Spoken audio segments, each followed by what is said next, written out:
বিজ্ঞানে আমি 10 পেয়েছি। আমার কি দোষ বলো? প্রশ্ন যা ছিল খুবই সহজ, উত্তরও ছিল জানা। ভাগ্য আমার সহায় ছিল না, পৌঁছতে হলো দেরি। নইলে আমি কি এমন ছাত্রী যে বিজ্ঞানে ফেল করি? সকাল থেকে নানা অঘটন, জলখাবারে আস্ত ডিম, রান্নার মাসির নিয়ম জানে না, ডিম খেতে নেই, কেননা গোল। অমলেট দিলে দোষটা কেটে যেত, লেটার মার্কস পেতাম ঠিক। ভাগ্য আমায় সহায় ছিল না, যেতে দেরি হলো অত্যাধিক। ঘর ছেড়ে যেই বেরুতে যাব, দাদু তখন হেঁচে দিলেন, হ্যাঁ ঠাকুমা তাই দেখে রেগে মেগে কাই। মাকে ডেকে বললেন, বৌমা হাঁচি পড়ল, বেরোয় না যেন। টিক টিক টিক, তক্ষণে মা বললেন, ঠিক আছে ঠিক আছে, একটু বসে যাবে খন্টুনি। অগত্যা তাই বসতে হলো।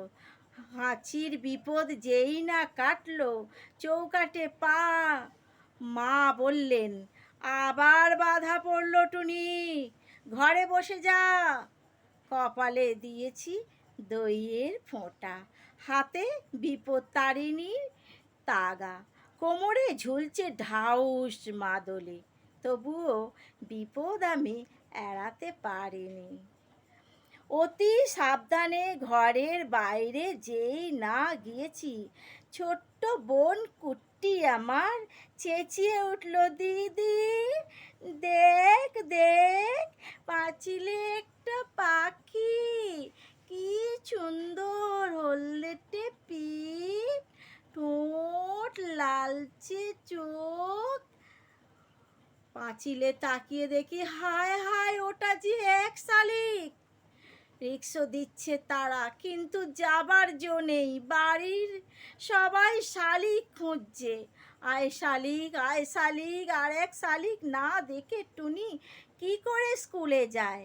শালিক জুটলো অবশেষে, রিকশো ছুটলো খুব জোরে, আর দেরি নেই পৌঁছতে স্কুলে।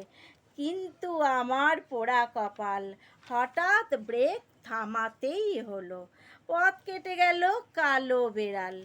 দেরির পরে আরও দেরি, দেরিতে গেলাম স্কুলে, সামনেই দেখি কি সর্বনাশ, বিজ্ঞানের দিদিমণি। সব কথা খুলে বললাম। রাগে গজ গজ করে বসতে দিলেন স্কুলে। বিজ্ঞানের ছাত্রী হয়ে তুমি ডুবে আছো কুসংস্কারে।